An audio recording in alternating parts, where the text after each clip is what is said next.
Your Excellency just mentioned that this summit is very important for Africa in general and Zimbabwe in particular. So I want to know further details from Your Excellency about the key messages that you deliver through this summit.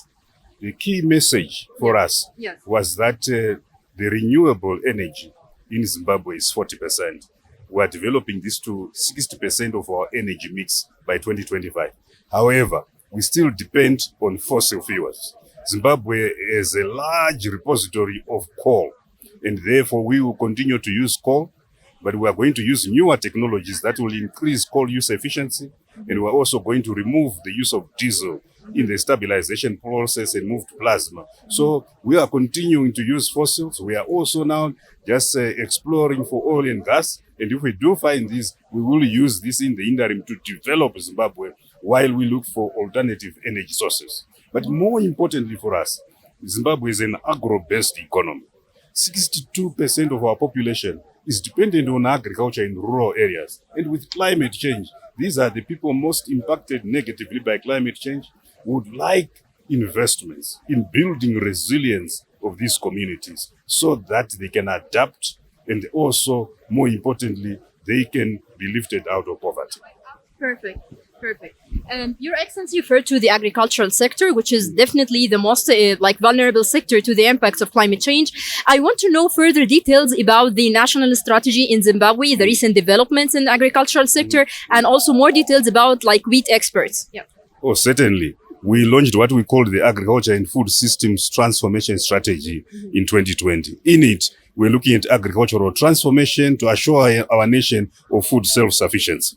And we looked at a two-twin approach. The first was smallholder agriculture, ensuring household food security at the household level. And to do so, because we then climate-proofed agriculture, where we went into intensive, sustainable conservation agriculture, locally known as Pfumvudza Intwasa. The average maize yields went up from 500 kgs per hectare to over 5 tons per hectare through this method, which now, if for 3 years we've been using this method, households are now food self-sufficient. We have also now looked at alternative crops and introduced pearl millet and sorghum away from the other crops that are more susceptible to droughts. But we also have looked at increased and accelerated irrigation development. We invested $2 billion over the past 3 years to develop dams and to do irrigations with more than 200,000 hectares currently under irrigation. And last year, for the first time in the history of the country,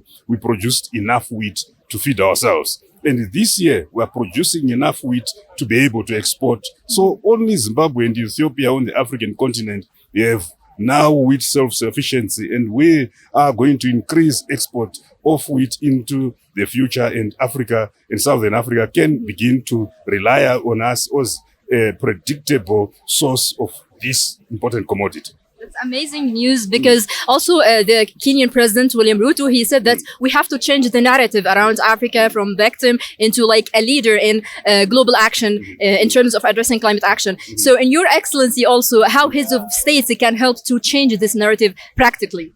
Oh, the narrative has already been changed in Zimbabwe, that we could not continue to mourn as victims. So that we have taken the initiative through this transformative agriculture and rural transformation strategy, where we said what we want to do is to be able to focus at the household level. We have 35,000 villages in communal areas in Zimbabwe, and we are drilling 35,000 boreholes, one in each of these communities, so that water becomes a constitutional right. But more importantly, once you put in this borehole, we also put in a 1 hectare solar-powered a drip irrigated garden. We call it a village business unit.